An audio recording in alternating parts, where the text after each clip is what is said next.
I'm Gilbert Cruz, the new editor of the Books Desk, and for the next many months, we'll be highlighting great author interviews from our substantial archive. This week, we're featuring a fascinating conversation with Robert Caro, the Pulitzer Prize-winning biographer of Lyndon Johnson. Pamela Paul, the former editor of the Book Review, spoke with Caro in April 2019 upon the publication of Working, in which he gave readers behind-the-scenes accounts of how he puts together his deeply reported books.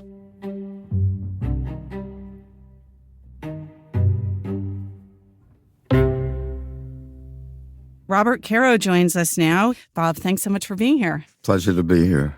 All right. So everyone has been greatly anticipating Volume 5 of The Years of Johnson, but instead you have written this other book, Working, Researching, Interviewing, Writing.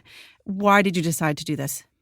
Ever since The Power Broker, I kept myself out of the book. I don't think the word I appears in there many times. As soon as the book came out, people started asking me, what was it like to interview Robert Moses? And I realized that I should have put in something to tell people what that was like. So for like 45 years, I've been hearing that question. And people ask me what it's like to work in presidential libraries. What can you find out from interviews? This isn't advice to anybody, but it's sort of, I said, well, I want to give people some glimpses into how I work. So I took time out to do this book. Now I'm back doing the 5th volume. I mean, it's an interesting question about interviewing Robert Moses because you had, 5 sessions with him? Seven sessions with him, which was very different from the Johnson biography where he was dead already for several years before you could get started. And I'm curious, you write about it a bit in Working, the difference was like for you writing the book, writing a biography of a person who was still alive versus writing a biography of someone who was already gone. In one sense, it's great to write about someone who's still alive because you get to meet him. Now, Moses didn't talk to me for the first couple of years of the book. Then we had 7 interviews. As soon as I started asking questions, Pamela, the interviews were over. But they were long sessions, and I really got a look at him. With Johnson, you felt, I came along just too late. He had died just 3 years before. What was great about him was that he died so young. He would have been only 67 when I started. He died at 64. That everyone was still alive. He had, I think, 12 people in Johnson City High School when he was there. They were all there to be interviewed. But you can't make up for not meeting and talking to the person you're writing about. You just can't. Do you feel that absence in working on the biography of Johnson? Yes. You do everything you can to overcome that. You interview the people closest to him over and over and over again, constantly asking them, what was he like? If I was standing next to you, what would I see him doing? So you try to get a feeling of him. Now we have these telephone transcripts where you hear him talking. You have hundreds and hundreds of hours. You can listen to him talking and see how he deals with people and how he gets what he wants from people. That's what's always amazing to me.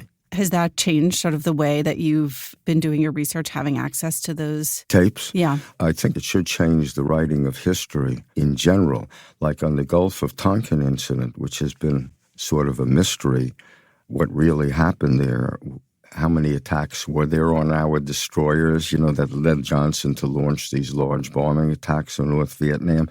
Now you actually hear the communications between Robert McNamara, the Secretary of Defense, Singpak, the Admiral at Honolulu, and the commander of the fleet that's in Vietnam. You hear this in what was really going on in real time. The other aspect of your interviewing that I thought was so interesting that you write about in this new book, Working, is the delicacy of interviews, and especially when you get to touchy subjects. And though you didn't interview Johnson for the book, you did interview Lady Bird. And tell a story about how you and when you approached the subject of Johnson's longtime affair with Alice Marsh. Well, When Johnson is in the Pacific during World War II, he's in Australia, or you're allowed one telephone call. The senator from Texas has just died. Johnson has to decide whether to run again for the House of Representatives or to run for senator. I'm going through all the correspondence, and suddenly, in the middle of it, there is a telegram from someone signed Alice. I've never heard of Alice. She appears in no book. And it says, Lyndon, everyone else, that happened to me in the White House, everyone else thinks you should run for the Senate. I think you should run for the House. Please try to call Love Alice. I said, who is Alice? Who is this person that he makes the only one telephone call to, and who is giving him political advice, which he follows?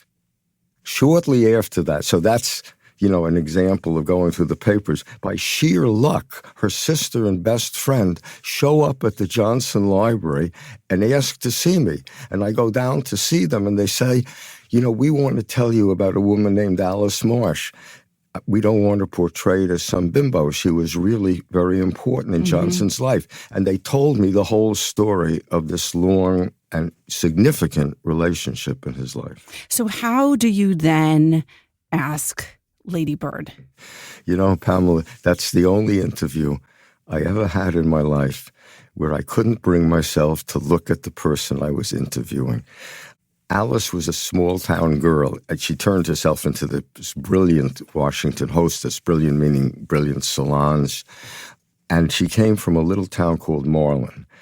Now, no one would go to Marlin unless they were looking for information on Alice. It's a little town in the middle of nowhere. And Ina and I went up there, and we learned about her and how remarkable she was. But all of a sudden, we have a mutual friend who lived in Marlin who calls me in a panic and says, Bird. In Texas, everybody calls Lady Bird, Bird. Mm-hmm. Bird knows you've been in Marlin, so she knows you know about Alice. So I said, well, that had to be it. That doesn't concern me. But her secretary then shows up at my desk in the reading room and says, Mrs. Johnson would like to see you out at the ranch this weekend. We had been meeting in her office. So we sit down at the dining room table. She's at the head of the table. I'm at her right hand, and my stenographer's notebook, like the one you use, is down on my right hand taking notes, and without preamble, she starts to talk about Alice Glass, how elegant she was, how sophisticated she was, how she taught Lyndon things, and everything that she taught him, he followed the rest of his life. He had these when she met him, he was this new congressman, very awkward with long, gangly arms. She said, turn them into an asset. Always wear shirts with French cuffs and very nice cufflinks. Mm-hmm. So when their attention is called to them, it's called in a good way. She taught him what kind of necktie to favor, Countess Mara's tie. But most of all, at crucial elements in his life, it was her advice that he followed, and in a number of cases, one in particular, it's not exaggerating very much to say she saved his career. This takes a moment to tell, but it's interesting. His early career is financed by a very fierce, huge Texas contractor, Herman Brown of Brown and Root.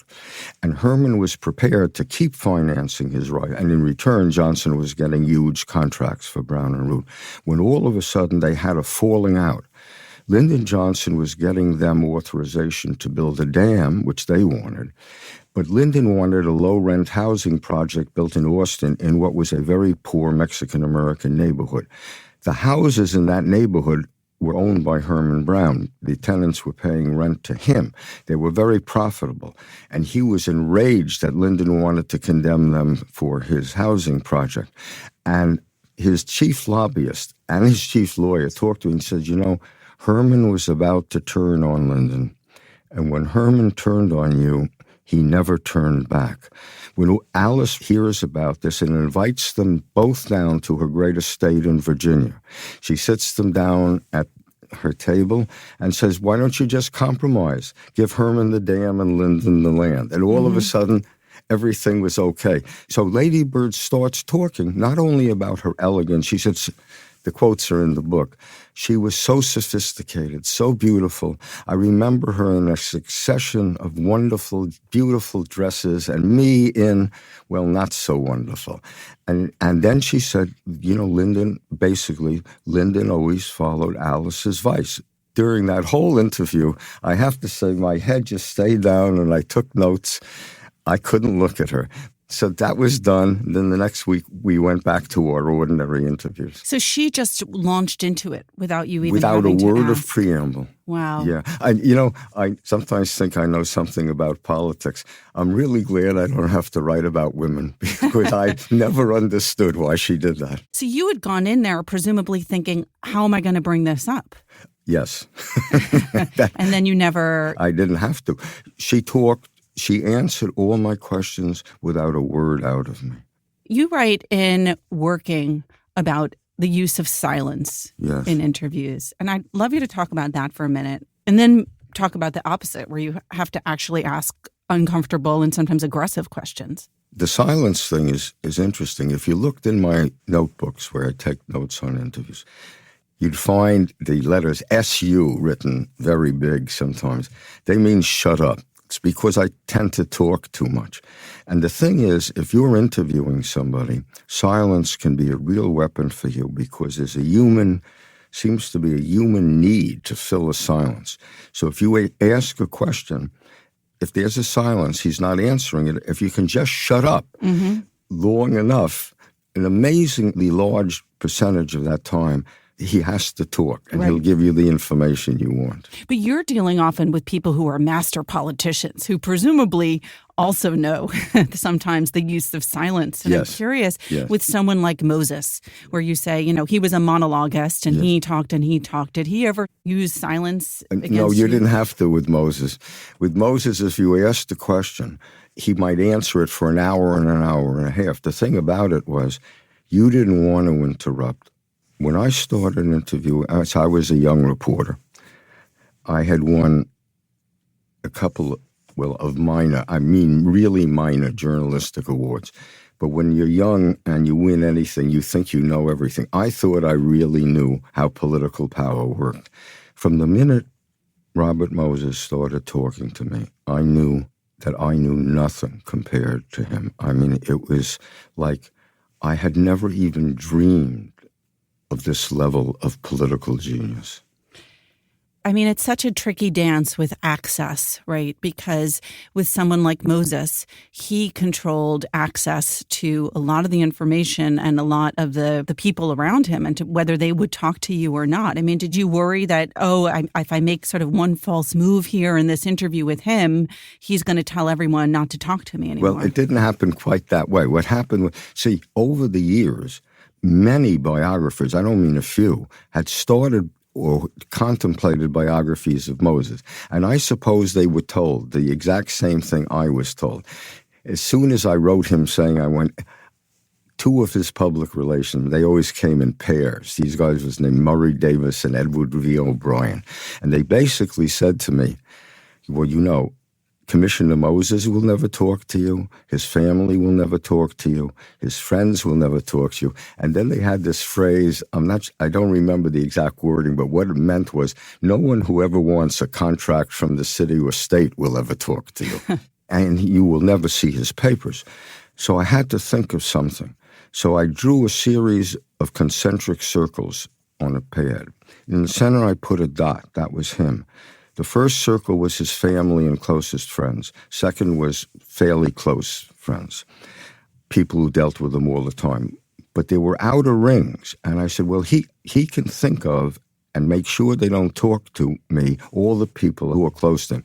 But he's going to forget about a lot of people on the outside. So I started with them, and as I later was told, he started getting these telephone calls from people saying, this young man came to interview me about you, Bob. So for 2 years, he didn't talk to me. All of a sudden, I get a phone call from his daughter, Jane. She called him Papa Bear. She said, well, Papa Bear will talk to you. Come out and meet him at Oak Beach. And I do not know why he changed his mind on that. I was told something. It's quite complimentary to me.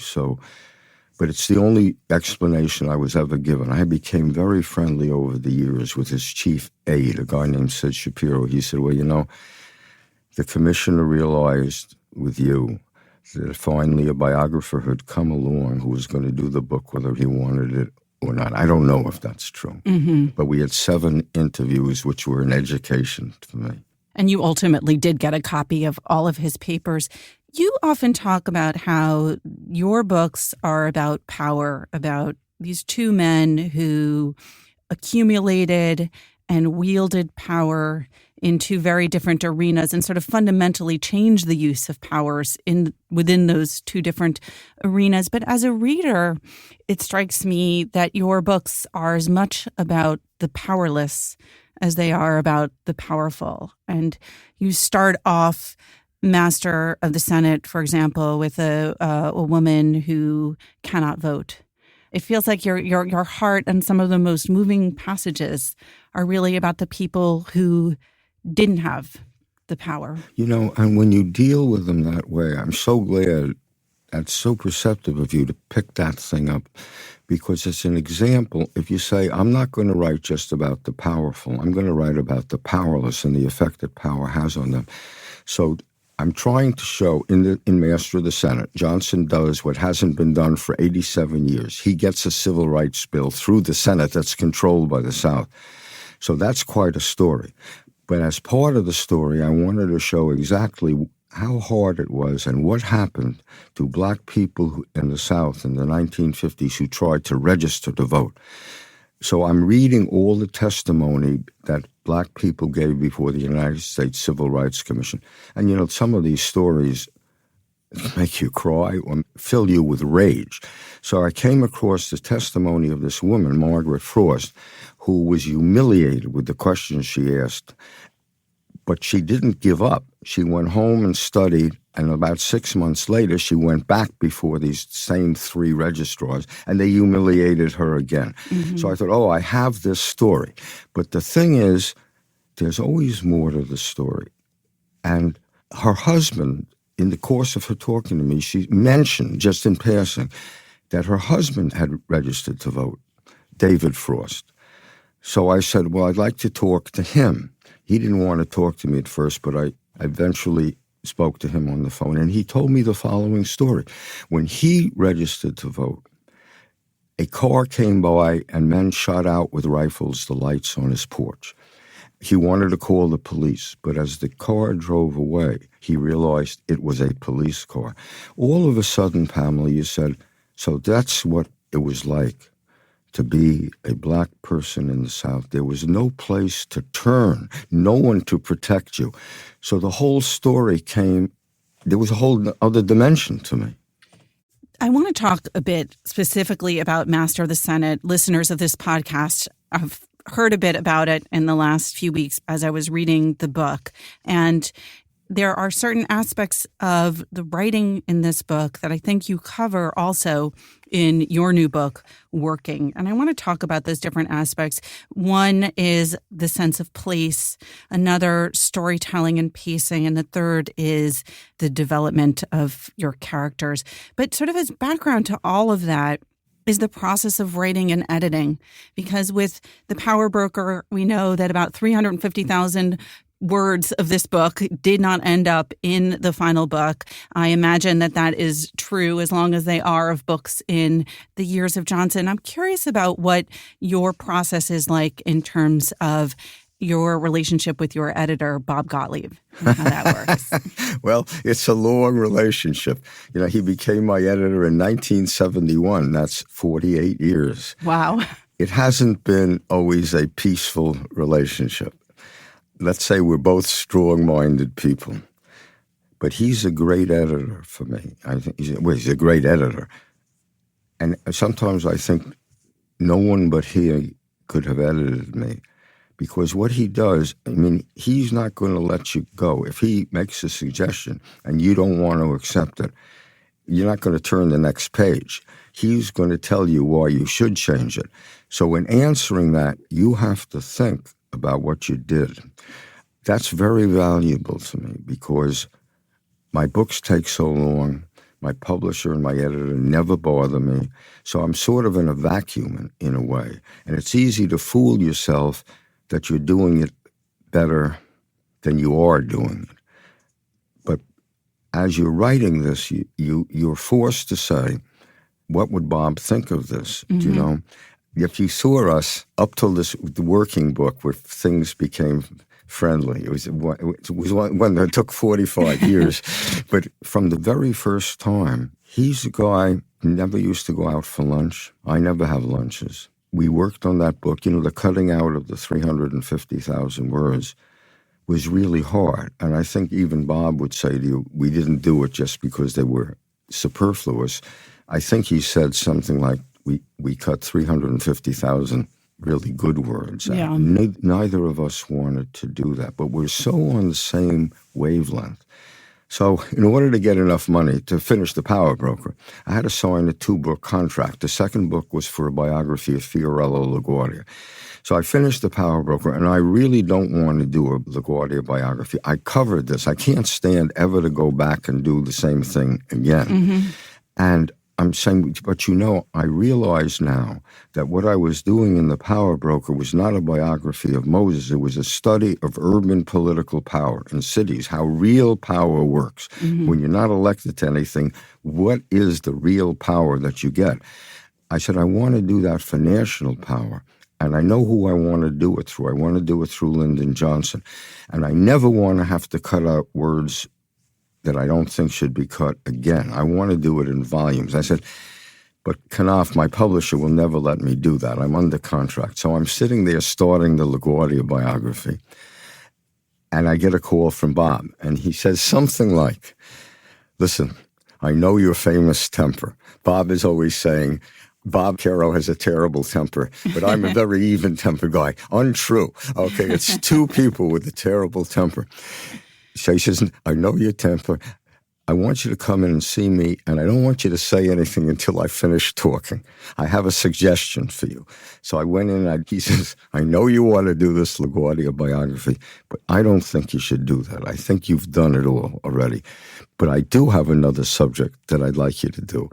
I'd like to suggest that you do Lyndon Johnson, and I think you should do it in volumes.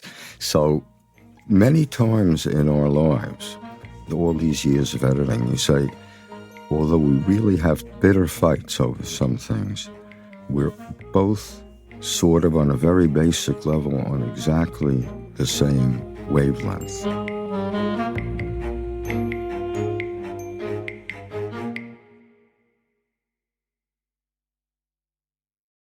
I want to talk about, because you work on the book in its entirety, about the structure specifically of Master of the Senate, because it's very interesting.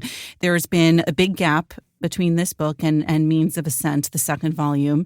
And I was nervous as a reader going into it because I had not read The Path to Power or Means of Ascent in decades. So I thought, oh gosh, am I going to be able to gain entry into this? And you started off in a very surprising way by devoting a little over 100 pages to the institution of the Senate itself, a kind of mini biography of the Senate and a kind of history of the United States as seen through the lens of the Senate.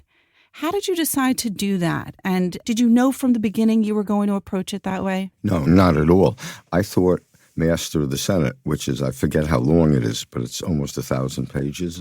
I'm looking at it. It's a little over 1,000 pages. I'm looking at how big it is. Yes, I know very well. Well, I said, but as I'm doing the Senate, I'm the nut who sat in the gallery. I'm up there all day. The tourist groups come in and out. I'm still there. The senators are looking up at me. Who is this guy, But I'm realizing it's an entire world that I don't know. And in fact, a world that almost nobody knows. And it was really important at times in American history. And it's important to show Lyndon Johnson's genius, how he changed the Senate so that it really worked. The books are called The Years of Lyndon Johnson. That's because the books are not supposed to be about just Lyndon Johnson. They're supposed to be a history of America for perhaps 60 years. So I start writing this, And I said, this is a story nobody knows. And it's going to take, I suppose, 100 pages, maybe 60, 70,000 words. So I wrote it. And I said, well, I think this should be published. Where am I going to put it? If I start the book like this, nobody's going to read the book. And I tried to break it up and put parts of it at the beginning of other chapters, to italicize parts and put it into other chapters. Finally, I said, to hell with it. This belongs at the beginning of the book. That's where I want it to be. That's where it's going to be. Mm-hmm. So I gave the manuscript to Gottlieb, and he said something like, said something complimentary. But I don't get a lot of those. He said something. He said, and that's the only place it should go, right at the beginning of the book. I don't think many editors would have said that. So you start off with this first section about the Senate, and one of the things that struck me about this book is that while it's very long, the pace keeps moving because you keep sort of changing a little bit what it is you're doing. And you have these mini stories within the book and even mini biographies within the book. And I guess first, how did you decide, okay, here's where I'm going to kind of home in and tell maybe a small story, but blow it out to illustrate something versus I need to describe what happened, let's say, between 1955 and 1957? Well, there's human drama. I tell the story of Leland Olds, a name that no one knew. I had read it, but had no idea. So the beginning of this book, right at the beginning, Johnson comes to the Senate, and he wants to cement himself with the Texas oil men and the Texas contractors. And up for confirmation is a man named Leland Olds, who had been on the Federal Power Commission, which regulates the oil industry. So it's mentioned in all the Johnson biography that he holds hearings on Olds and paints him as a communist. Some of these books say he was a communist. Paints him as a communist and defeats his nomination. I said, well, I want to read the hearings. Mm-hmm. So you ask why the books take so long. Hearings are a lot of reading because there's a lot of extraneous matter. But woven through this hearing, I say, I am reading a story of a man, Lyndon Johnson, destroying another human being for political ends. I can't believe it. I mean, I remember reading these hearings all night, underlining them. I said, look what he's doing here. He takes this man who was a young man in his 20s, had flirted with the Communist Party and had written for the Daily Worker, and painted him as a committed communist and destroyed his life. I mean, Olds was a respected man. After that, he lived the rest of his life always struggling for money, shunned by almost all his old friends because it wasn't safe to be known to be his friends. And Johnson is doing this, and it's sort of horrible. So I tried to find everybody who was connected with it, and I found one aide who is standing. Johnson has just had a cross-examination of Olds saying, do you still believe this? He would quote articles from the 20s. Olds would try to explain that he didn't believe it, but Johnson would cut him off. And there's a man standing with Leland Olds in the luncheon break for the hearings, or a recess break, I don't remember. And Johnson comes out and throws his arms around Olds and throws one arm around his shoulder and says, I hope you're not taking this personally, Leland. It's just politics, So I said, I'm going to tell this story. When you say you're going to tell a story like that, Pamela, it's going to take a lot of pages if you tell it right, because it's a human story, and you have to paint two human beings, Lyndon Johnson and Leland Olds. Sometimes you get a feeling that you've done the right thing. When this book comes out, no one had heard of Leland Olds anymore. I'm signing books. I think it was in Seattle, but I don't really remember. And, you're sitting there, you give a talk, it's a long line of people. All of a sudden, this voice says to me, I'm Leland Olds' granddaughter. I want to thank you for saving my grandfather's reputation. Well, I have to tell you, there are moments when you do these books that you feel good. There are a lot of moments when you don't feel good about what you did, there are moments when you feel good about something. Wow. I mean, you read that biography, and it is like a mini biography of Leland Olds. And to this day, I mean, if you go onto Wikipedia, he's got like 3 paragraphs.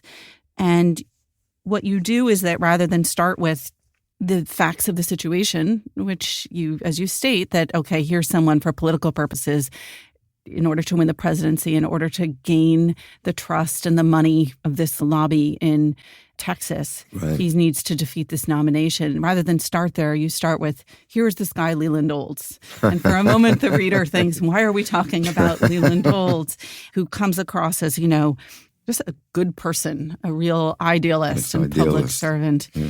I thought that it was interesting that you did that, too, with other characters, other sort of mini biographies that appear in the book, that even someone like Richard Russell, you start off and we don't have a sense of Russell as a tremendous racist from the very beginning. We hear a lot about the good things that he did. And it isn't until it's almost novelistic what you do with the character development that you don't. The same thing with Eastman, who sort of flits in and out in the earlier parts. And it isn't until much later in the book that you realize this guy is a real repressive racist. A hater. I mean, a hater of blacks. When you research, you read the newspaper articles, the New York Times, the Washington Post, Russell is held up as the beau ideal of a senator, the perfect senator. And in foreign affairs, he really is. He's like one of the great senators of Rome. When you read about him, you study his speeches, you say, this must be what the great senators of Rome were like. He had this worldview, American army should do this. It was a very intelligent and informed worldview. Then you start reading the congressional record, and you see, you can't believe the racism, the hatred that sometimes he's reading a speech that, he's carefully edited, and the hatred comes through. And then you realize this is the guy who for 30 years kept the Senate. Someone said the Senate was the South's revenge for Gettysburg. Mm-hmm. Nothing can get through the Senate that Russell doesn't want. So I said, well, I can either show the power of the South in the Senate through giving the reader a lecture, or I can show it through doing a biography of the man who embodied that power, Richard Russell. I have to make the reader really see him. So what I did was I went down to his town, Winder. I'm a Northeastern, a New York person. No matter what you think about racism, you don't know it. So he was dead. He lived in this house. His father was a judge and a powerful judge. When his father died, Russell idolized the father. And he built an obelisk. It's not a huge house. It's a nice house, but it's not a huge house. In the back of it, he builds an obelisk to his father. And on it says, lover of the old South, defender of the new. So you start talking, and one of the things you realize is it wasn't just that he opposed every attempt to make lynching a federal crime. There were 2 lynchings. You say, where was this? You're reading the weekly newspaper, the Winder, whatever it was, and they talk, very short. There was an incident on the so-and-so road, So that's a lynching, you're talking about. Say, that's just down this road from his house. And then he had 2 nephews. The law firm, Pamela, was still called Russell and Russell. So I made friends with the 2 nephews. We were walking. I don't remember that the sidewalks were wooden. Maybe they were, but most of that town is not white. It's black. So it would be an exaggeration for me to say that we walked abreast, filling the sidewalk. People were coming towards us, black people. I don't want to say, because I don't really remember that happening, that anyone actually stepped off the sidewalk to give us way.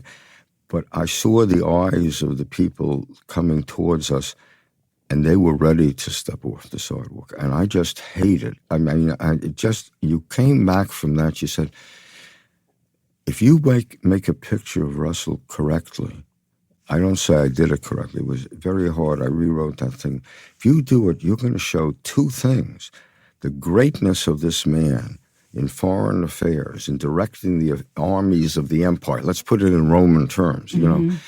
And the horror of this man in playing the leading role in keeping laws to help black people from passing for decades. And then you say, but Lyndon Johnson made Russell believe. Why did he raise Lyndon Johnson to power? Russell is the guy who raised Lyndon Johnson to power. Then you said, you mean Lyndon Johnson made Richard Russell believe that he believed the same way he did? Yeah, that's quite a story. You are famous for taking notes by hand, for writing your first and second and third drafts in longhand, and then working on a manual typewriter. Has technology in any way, there's so much that has been digitized and that's now available on video and readily accessible. Has any of this had an effect on the way that you do your research and write? It has had no effect on the way I write. I still write in the way you just described, in longhand and on a typewriter. It has had a terrific effect on my research because the computer makes research. Like there are all these hearings. I'm doing Vietnam. The executive sessions of the Senate Foreign Relations Committee are I don't even know. There are thousands of small print pages.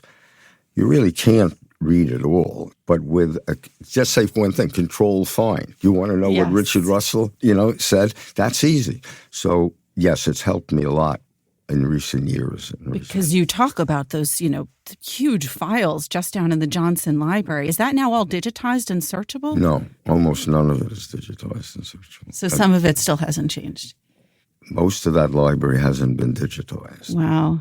You just have to pick the boxes that you feel you ought to turn every page in and use them.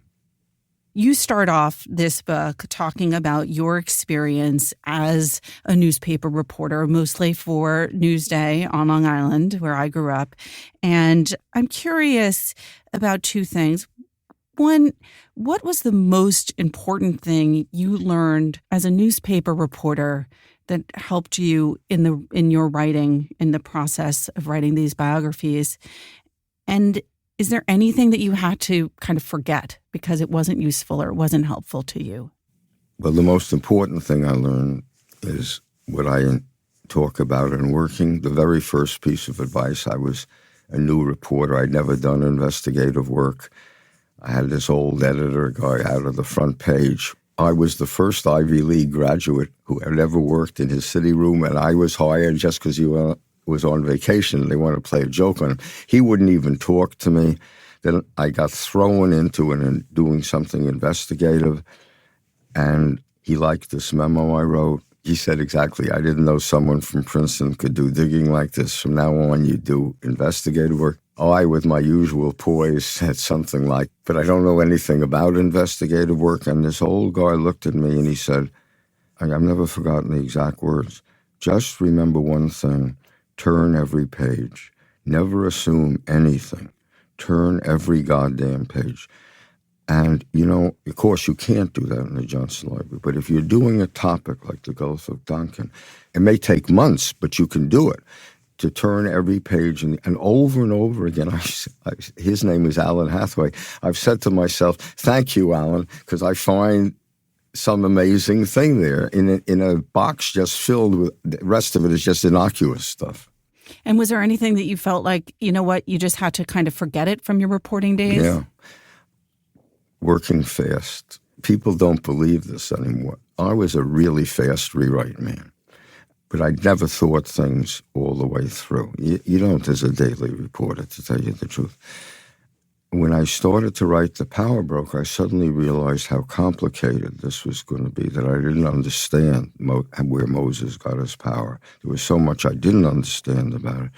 I was going to have to think things all the way through. So that's really the reason, Pamela, where I write my first drafts in longhand because that's the slowest way of committing your thoughts to paper. I do a lot of drafts in longhand, and then I go to not a manual, but an electric typewriter. I don't want to write on a computer. Computer is too easy for me. It's too fast for me. I want to slow myself down. All right. Well, taking a cue from your writing on interviewing, I've saved what is, for me at least, the most difficult question, because I know it's one that you hate getting. And so I'm going to try not to ask it in the most simplistic way. I know from your book, Working, that you don't like people asking you if you like Johnson. So I don't want to ask it in that way exactly, but perhaps two-part kind of question. The larger question is, do you feel like you get 100% at this point his character? And as part of that, do you find your sympathies with him sort of coming and going? I mean, he changed a lot, right, over the course of his life, and he was changed by the events of his life. Just curious how your sort of personal understanding and sympathies with him or against him have shifted over time. Yeah, it's a great way to put that question.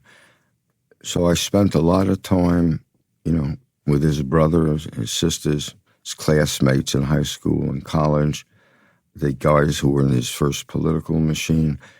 I felt I came to understand this character. It's a very strong character.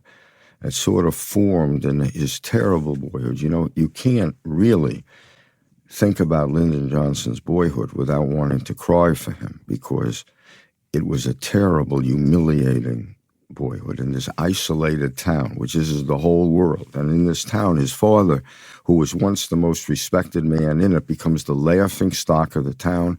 And his family, they lose the Johnson Ranch. The father makes one mistake.